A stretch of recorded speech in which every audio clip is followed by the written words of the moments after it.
اور ملک کے حالات ڈسکس ہوئے، 3-4 فیصلے ہوئے۔ آپ کی وساطت سے خان کا پیغام پاکستانیوں تک پہنچانا چاہتے ہیں۔ اتوار کے روز جو ہے خان نے پروٹیسٹ کی کال دی ہے، اور اس دفعہ پروٹیسٹ مینڈیٹ چھیننے کے ساتھ ساتھ جو اہم پہلو ہے وہ الیکشن کمیشن کا کل کا انتہائی متنازع بنیادی انسانی حقوق کے خلاف دیا گیا فیصلہ ہے، جس میں انہوں نے یہ قرار دیا کہ جو سیٹیں سنی اتحاد کونسل کو نہیں دی جا رہی ہے وہ سیٹیں P M L N, People Party اور دیگر پارٹیوں میں تقسیم کی جائے گی۔ جب یہ فیصلہ الیکشن کمیشن آف پاکستان کر رہی تھی تو شاید ان کی عقل گاس چرنے گئی تھی، کیونکہ جو یہ پارلیمنٹیرینز بننے ہیں یہ ووٹ تو پاکستان تحریک انصاف کو ملا تھا۔ لوگوں نے پی ٹی آئی کو ووٹ دیا تھا کہ یہ اس پہ ریزرو سیٹ بنائے اور ریزرو سیٹ پہ ان کی نمائندگی ہو پارلیمان میں۔ الیکشن کمیشن نے ووٹروں کا مینڈیٹ جو ہے پی ایم ایل این کو دے دیا، پیپل پارٹی کو دے دیا۔ یہ آئین، قانون، اخلاقیات کے ساتھ ایک انتہائی گھناؤنا اور سنگین مذاق ہے۔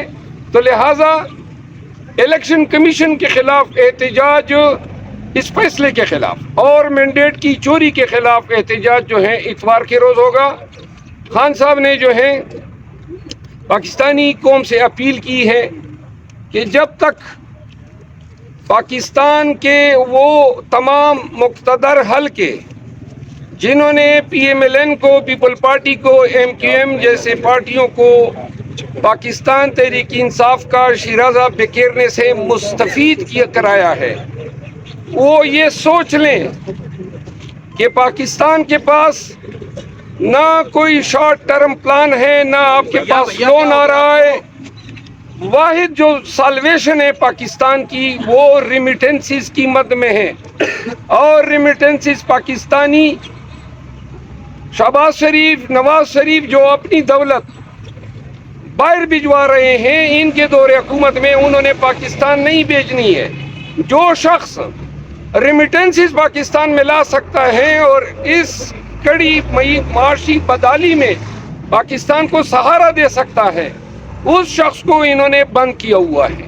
تو لہٰذا پاکستانی قوم اس سے آگاہ رہے کہ آئی ایم ایف کو لکھے گئے خط پہ جو بیانیہ پی ایم ایل این اور ان کے الائز جو ہیں ڈیولپ کر رہے ہیں کہ ڈیفالٹ کی شکل میں ذمہ داری پی ٹی آئی پہ ہوگی، پاکستان تحریک انصاف اب بھی یہ اہلیت رکھتی ہے کہ اگر ان کو مینڈیٹ واپس دیا جاتا ہے اور اقتدار بمطابق قانون پی ٹی آئی کو دیا جاتا ہے تو پاکستان تحریک انصاف صرف ریمیٹنسز کی مد میں اور 1 کروڑ بیرون ملک پاکستانیوں کے ذریعے پاکستان کو فوری طور پر درپیش معاشی مسائل سے نجات دلا سکتی ہے۔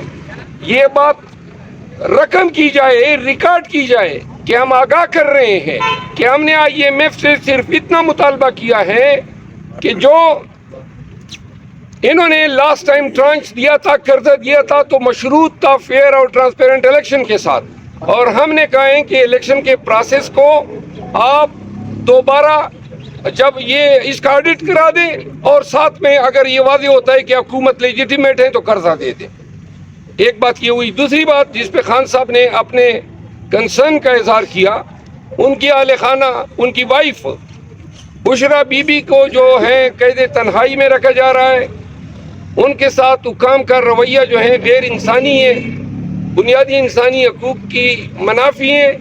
لیکن خان صاحب نے اس عزم کا اعادہ کیا کہ 7.5 مہینے مجھے ہو گئے ہیں اور میں مزید 7 سال بھی گزار سکتا ہوں، لیکن نہ میں مصلحت کے سے کوئی ڈیل کروں گا اور نہ میں کوئی ادھوری مینڈیٹ کے ساتھ کسی شراکت حکومت کا حصہ بنوں گا۔ تیسری بات یہ ہے جو آپ کے وساطت سے بتانی ہے، عاطف خان صاحب ہمارے سینئر لیڈر ہیں پاکستان تحریک انصاف کے، اور شہرام ترقی صاحب کو پارلیمان میں ان کو ایک کلیدی کردار کے حوالے سے ذمہ داریاں تفویض کی ہیں۔ اون عباس پبی صاحب جو ہیں وہ کافی عرصہ بعد خان صاحب سے ملے ہیں، خان صاحب نے جو ہے سینٹ میں اس کی کارکردگی کی ستائش کی ہے. شہریار افریدی صاحب اور شاندانہ گلزار صاحبہ جو ہے انہوں نے پارٹی سے ریلیٹڈ معاملات خان صاحب کے نوٹس میں لائے. خان صاحب نے ہمارے ذریعے پاکستان تحریک انصاف کے ایم این ایز کو اور تمام صوبائی اسمبلیوں کے ایم پی ایز کو یہ پیغام دیا ہے کہ جپیاں نہ ڈالی جائیں ایوان کے اندر. کسی بھی حزب اقتدار کے ممبر پارلیمان سے اس طریقے سے گل ملنا کہ جو ہمارے ووٹرز کو پاکستانیوں کو یہ پیغام دے کہ کوئی ٹوپی تماشا ہے، انہوں نے کہا یہ قطعاً برداشت نہیں کیا جائے گا. اور دوسرا جو انہوں نے کہا ہے کہ یہ 15-20 ایم پی ایس کی ذمہ داری نہیں ہے کہ وہ ایوان میں احتجاج کریں. جب بھی احتجاج ہوگا تو تمام اپوزیشن فلور پہ کھڑی ہوگی. یعنی کہ انہوں نے احتجاج میں تیزی لانے کا کہا ہے، انہوں نے احتجاج میں کوئی سہولت یا رعایت دینے کا نہیں کہا ہے. اور آخری بات یہ ہے کہ پاکستان تحریک انصاف کے بیاف پہ، اپنے تمام دوستوں کے بیاف پہ میں تمام پاکستانیوں سے اپیل کرتا ہوں، بالخصوص چیف منسٹر کے پی جن کی آج ان سے ملاقات ہوئی، ان کے لیے بھی یہ پیغام دیا اور شاید خان صاحب خود بھی وہ بات کر گئے. خیبر پختونخوا کے لوگوں نے پشاور میں اتوار کے دن تاریخی ریکارڈ احتجاج کرانا ہے. خان کا مطالبہ ہے کہ پشاور میں جو احتجاج ہو اس کی خبریں دنیا کے آخری کونے تک جانی چاہیے. اور اسلام آباد اور راولپنڈی میں احتجاج کی ذمہ داری مجھے تفویض کی ہے. ہم اسلام آباد میں احتجاج اور پنڈی میں احتجاج کے حوالے سے دونوں تنظیموں سے ملاقات کرنے کے بعد انشاءاللہ آج رات ہی ہم اعلان کریں گے کہ ہماری اسٹریٹجی کیا ہوگی، کہاں سے شروع ہوں گے. لیکن اس دفعہ خان صاحب نے پارلیمنٹیرینز کو بھی کہا ہے کہ اسلام آباد اور پنڈی کے احتجاج میں وہ شریک ہو جائے.